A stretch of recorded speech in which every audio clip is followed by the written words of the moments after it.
the network was really giving me issues. I don't know. And the first live I'm doing ended up cutting. So I'm back again as we continue our reading. And we are reading Exodus chapter 27. So let's continue.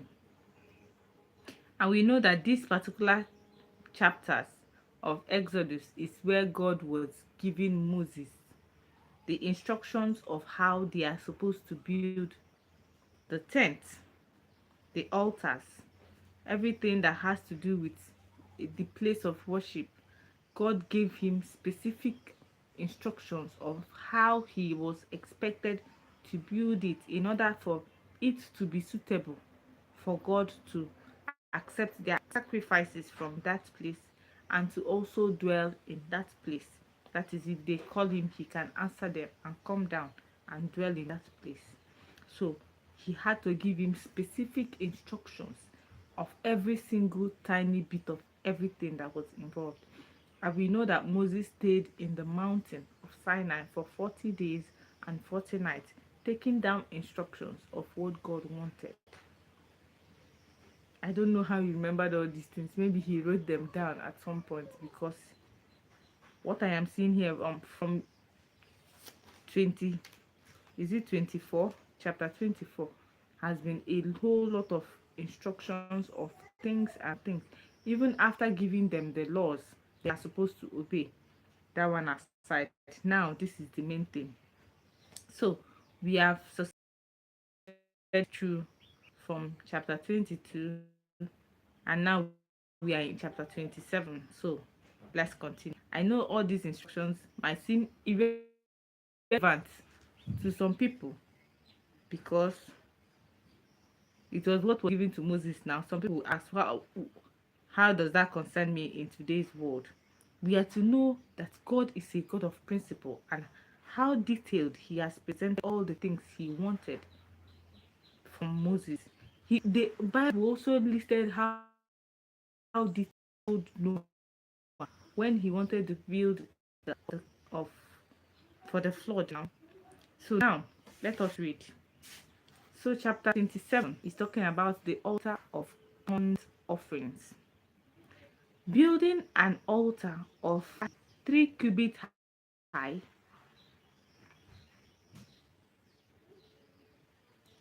it is to be square, 5 cubits long and 5 cubits wide. Make a horn at each of the 4 corners, so that his horn and the altar will be in one piece. And overlay the altar with bronze. Make all the utensils of bronze, its pots of ashes, and its shovels, sprinkling bowls, meat forks, and frying pans. Make a glazing fork, a bronze fork, and make a bronze ring to each of the 4 corners of the network. Now, a lot of people will ask, why are all these things not being instructions of how things are supposed to be? Now we are seeing plates, pots, gold cups, bronze cup, this one, wood, acacia wood, all these things that are expected to be within the temple of the Lord. Why are all these things? Why are these modern days not obeying these things? Why are they not building the altars to the standard that was given to Moses by God? We know that we no longer perform burnt offerings. We no longer perform sacrifices to the Lord by killing animals.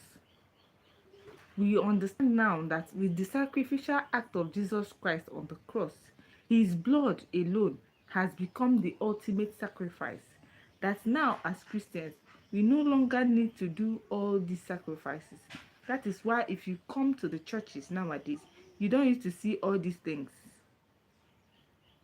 all this bronze cup, bronze. But most, if you watch, if you are a Catholic, most times, if you watch the priest as he's performing the consecration of the Holy Cup, you will see he still has gold cups and all of the stuff they use there, showing you that It is still required, but the sacrifice now is no longer the lamb, is no longer an animal, because Christ now has died, and his blood, he told us to do this in memory of me.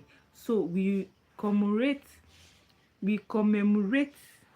the act that he told us to be doing every day. We come to church, mostly, especially in the church. Other churches used to do it once in a while. They fellowship and they break bread, they take the wine as the body and the blood of Jesus Christ. Do you know why I like YouTube? YouTube is so wonderful that there's a message here that is withheld for review. A lot of times I will be doing my life and I will see messages that are withheld, and in my mind I'll be like, I did not see what you wrote. So whoever it is that is writing something, I believe that might be offensive to some point, but something about YouTube makes this place a safe space, that if you write anything that is insultive, it will not show me. I did not see it. I'm sorry, I didn't see it, sorry. But I can see the people telling me hi, hello, welcome to my life. This is the Awakening by Chiazor, and if you have not subscribed, please kindly do that. And what are we doing? We are understanding scripture. We are reading the Bible in order to understand it better, because a lot of people, a lot of times Christians do not have the time to read the Bible. So this is a place where we read. It might seem boring to you, but it's not boring, because we are unveiling a lot of information that is hidden within the Bible. And you remember, this is the awakening. We are awakening our spiritual life. We are awakening our consciousness to know that there is more to life than just to live, to eat, to get married, to have children, and then to walk and build a house, buy a car, and die. There are a lot of things that we are expected to do in life. And in the Bible is hidden secrets to the successes. We have been reading this from Genesis, and now we are in Exodus. And here, this particular place that we are is full of instructions that were given to Moses on how his temple was going to be built, the building of the temple of the Lord. You remember, it's the tent now that they are using, because they are not living blocks. They were just camping in the desert. So I know all these instructions might seem boring to you, but it's necessary for us to listen and picture it. If you don't really get what's being read, you can equally Google it and say, show me the picture of what it was expected of Moses to build for the Lord during the olden days. You can see picture of the Ark of the Covenant, the robe that the priests are expected to wear, all these things that we are reading now that seems to be cumbersome or does not really make sense, to start making sense to you. And because you know that seeing is believing, when you see pictures of it, you tend to understand it more. But these are specific instructions which God was given to Moses on how his temple or his tabernacle was going to be built. So thank you so much for joining me. Kindly drop your location where you are watching me from. I would like to really know where you are coming or where you are watching from. Thank you. So let's continue.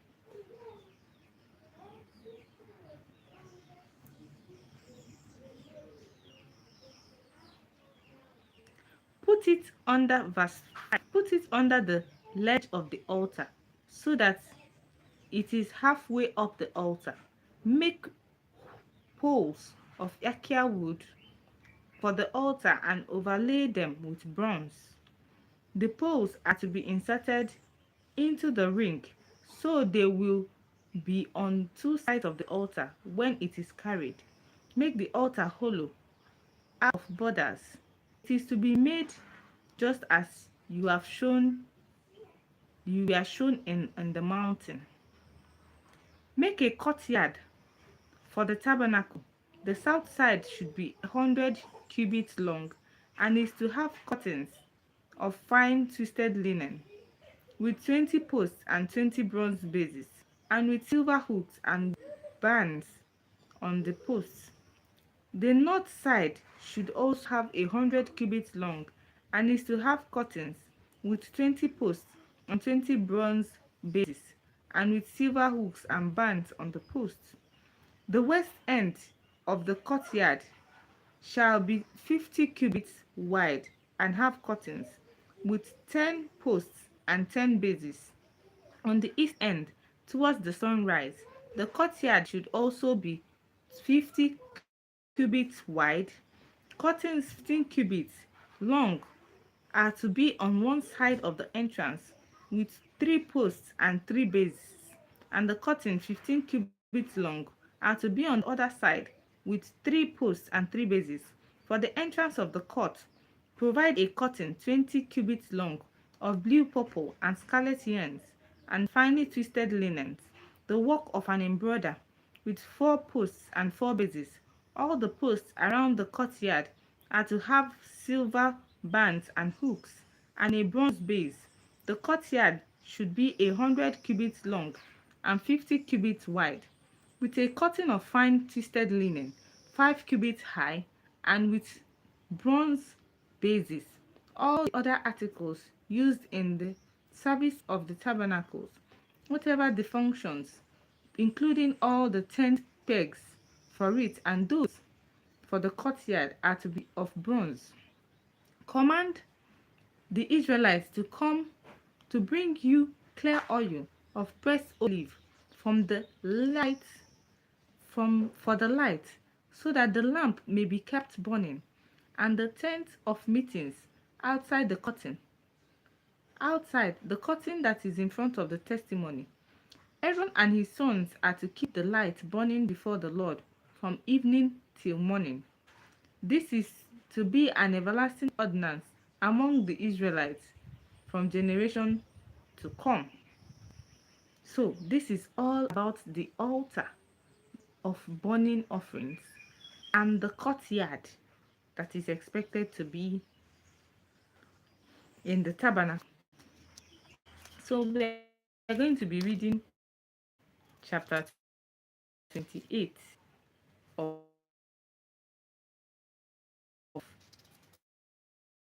Exodus, that is talking about the priest that priests used to wear. We are going to be looking at the instructions, how God said it is supposed to be during the time of.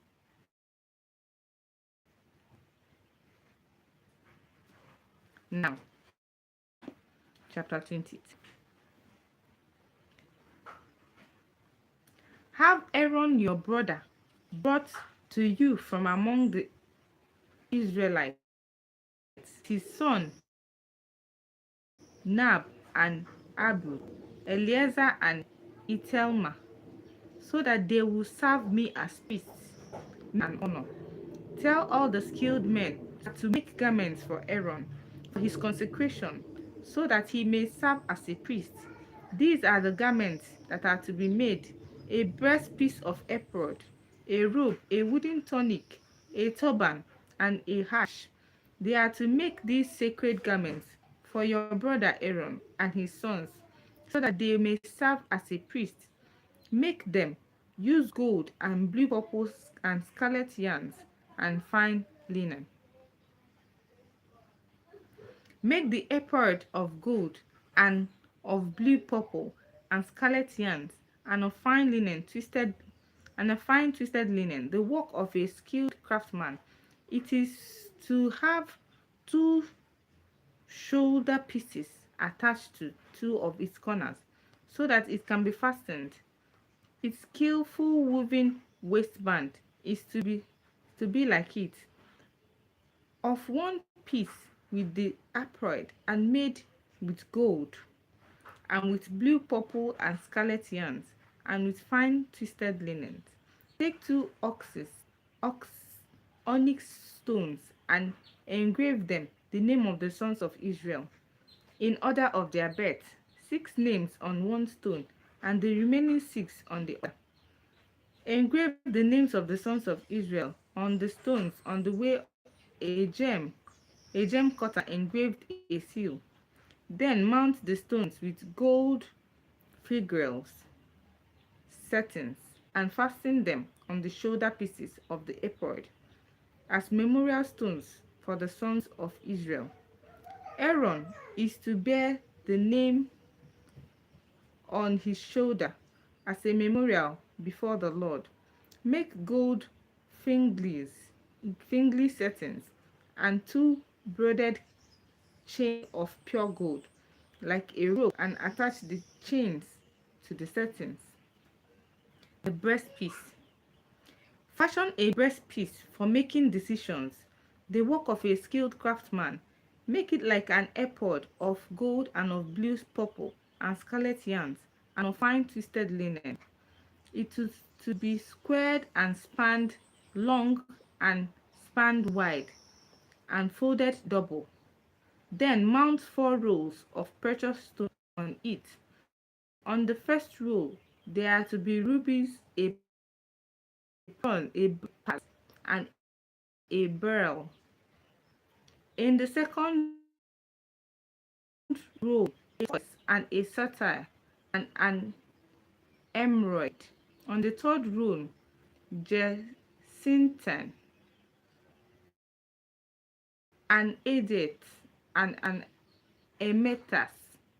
In the fourth row, a chrysolite, an onyx, and a jasper.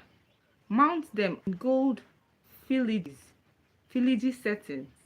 These are to be 12 stones, one of each of the names of the sons of Israel, each engraved like a seal with the name of one of the 12 tribes.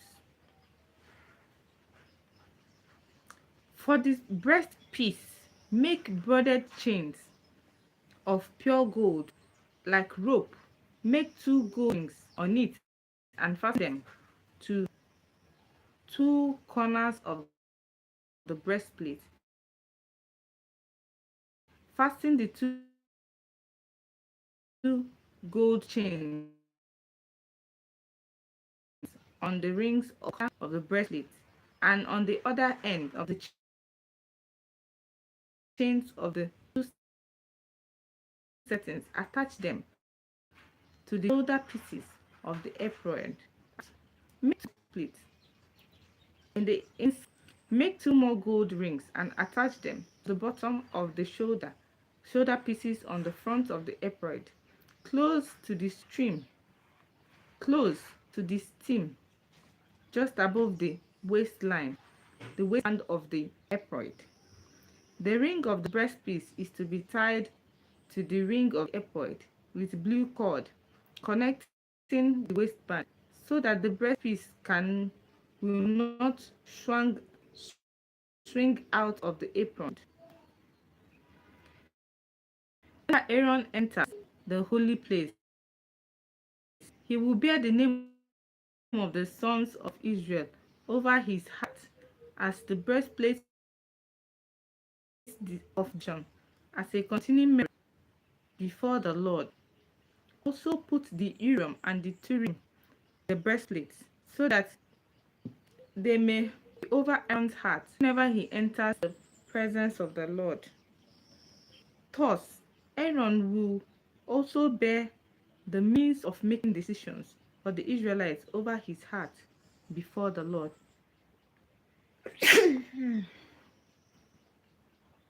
Make the robe of the ephod entirely a blue with an opening for the bed in its center.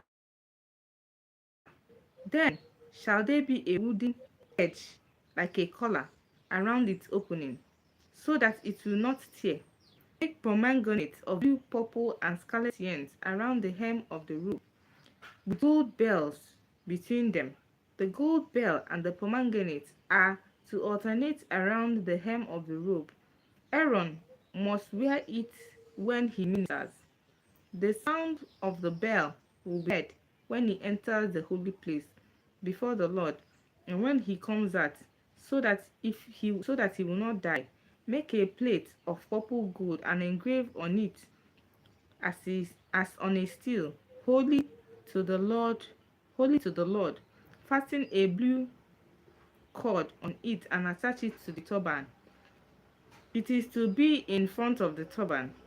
It will be on Aaron's forehead, and it will bear the guilt involved in the sacred gifts of the Israelites, the sacred gifts the Israelites consecrate. Whenever their gifts, whatever their gift may be, it will be on Aaron's forehead continually, so they will be acceptable to the Lord.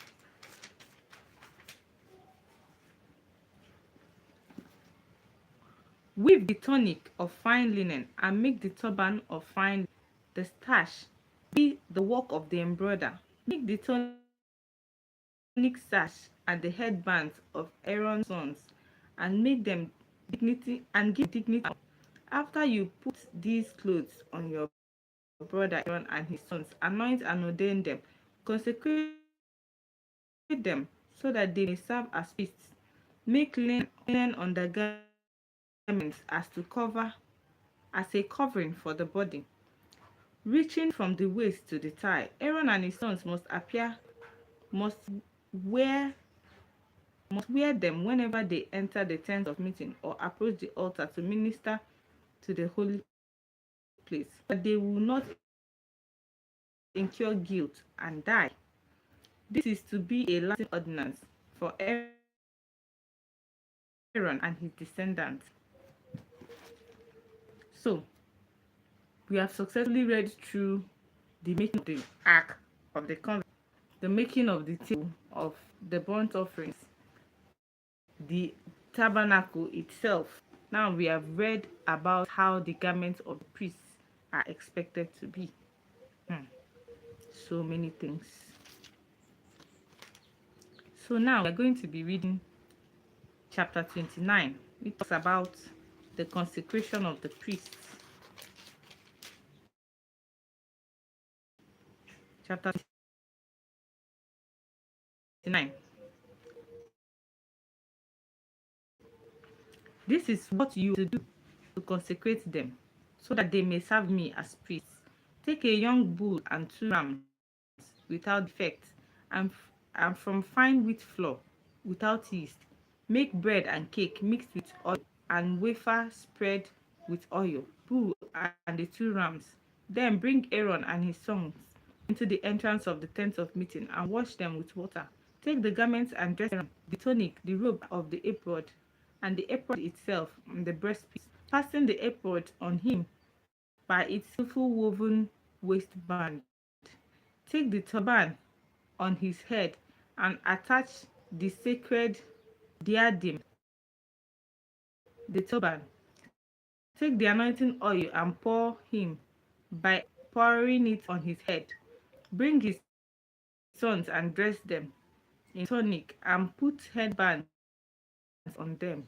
Then tie hashes around on Aaron and his sons. The priesthood is theirs for an everlasting ordinance.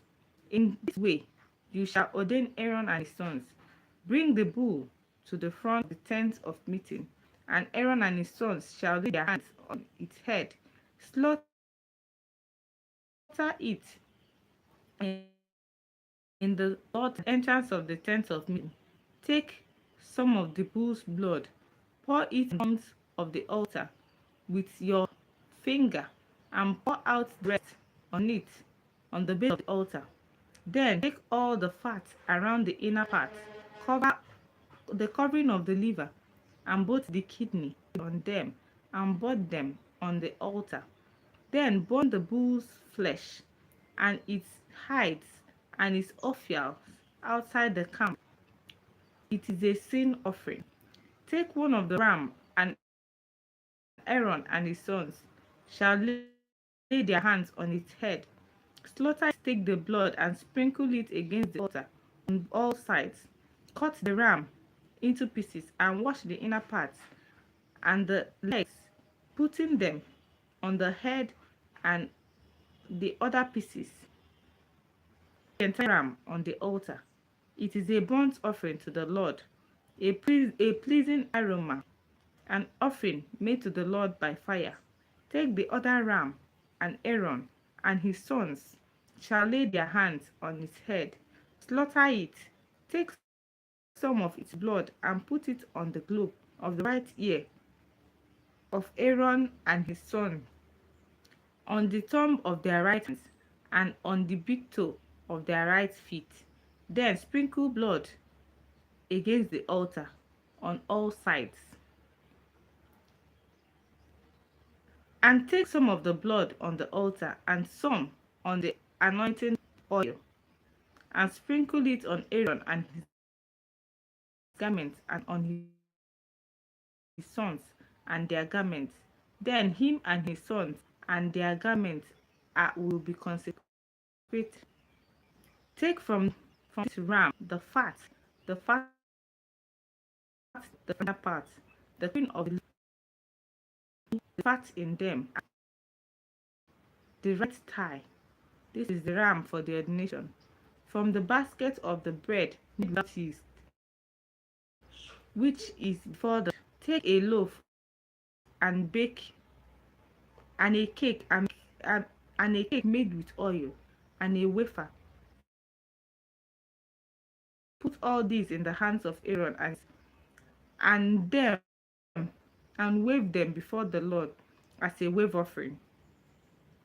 Then take them from their hands and burn them in aroma to the Lord, an offering to the Lord. After you take the breast of the ram from Aaron's ordination, wave it before the Lord as a wave offering to be your share. Consecrate those parts of the ordination ram that belong to Aaron and his sons. The breast that to be the regular share of the Israelites for Aaron and his sons. This is the contribution the Israelites are to make to the Lord from their fellowship offerings. Aaron Aaron's sacred garments will belong to his descendants so that they can be anointed and ordained in them. The son who succeeds him as a priest and comes to the tent of meetings to minister to the holy in the holy place is to wear them 7 days. Take a ram from the ordination and from the sacred place at the entrance of the tent of meeting. Aaron and his sons are to eat the meat of the ram and the bread that is in the basket. They are to eat these offerings by which atonement was made for their ordination and their consecration. But no one else may eat them, because they are sacred. And if any of the meat of the ordination ram or any bread is left over till morning, burn it up. It must be eaten because it must not be eaten because it is sacred. Do for Aaron and his sons everything I have commanded you, taking 7 days to ordain them. Sacrifice a bull each day as a sin offering to make atonement. Purify the altar by making atonement to it, and anoint it to consecrate it. For 7 days, make atonement for the altar and consecrate it. That will be the most holy, and whosoever touches it will be holy. This is what you on the altar each day: 2 lambs a year old, offer one in the morning, one offer at offer a tenth April, a fine flour mixed with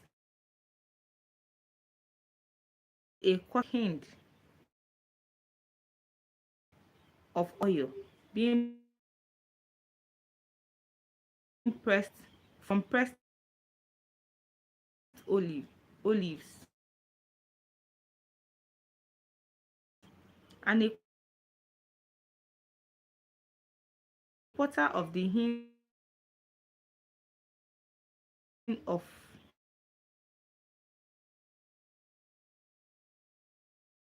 wine as a drink offering. Sacrifice the other lamb at twilight with the same grain offerings and a drink of as a aroma, an offering to the Lord. For the generations to come, burnt offerings regularly at meeting before the Lord. There meet you and speak to you. There also I with the will be consecrated by the. So I will consecrate the tent of me as priests. Then I will dwell among the Israelites and be their God. They will know that I am the Lord their God who brought them out of Egypt. For that I might dwell among them. I am the Lord their God. Wow. So this is chapter 29. That's Exodus. And I think I'm going to stop in this chapter for today. But I want to draw out this particular verse. We can see that God specified a lot of things for them to do, the Israelites to do, in order for his presence to be felt amongst them.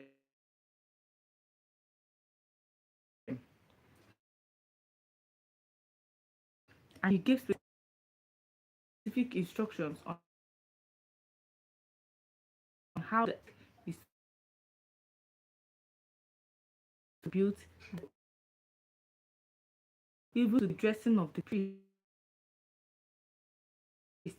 and how the priests are to be consecrated. First of all, they were burning a sin offerings for them,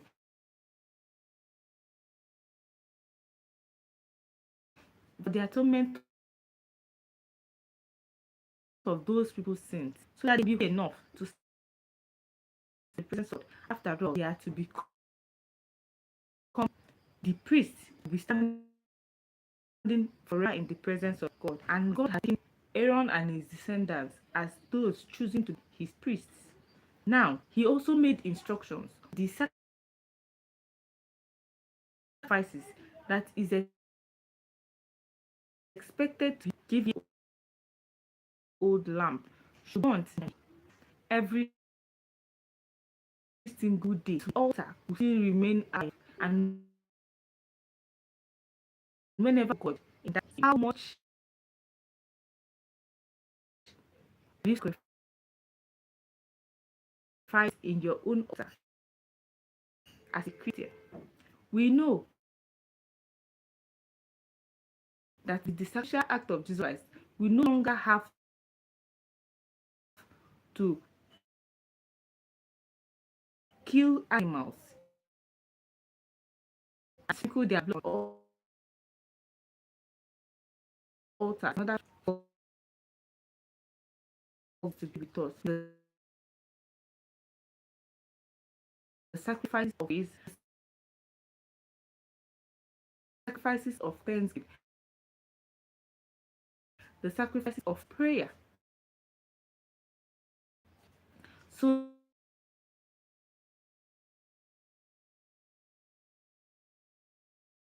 you that is living in your home, you remember that here there are expect one in the in the night, the altar. How often do you and I pray to the always keep our altar alive in the night? Start. If you want to do more than that, it is a human being. How you pray to God. Thankfully, for some people that came from homes where they in devotions, our parents wake us up early in the morning. You pray. The night prayer, most times, a lot of families neglect that.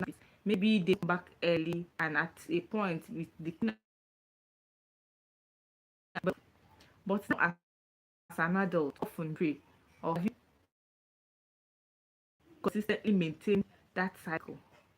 Do you not see it as body? Because very early morning is the most powerful and the sweetest sleep ever.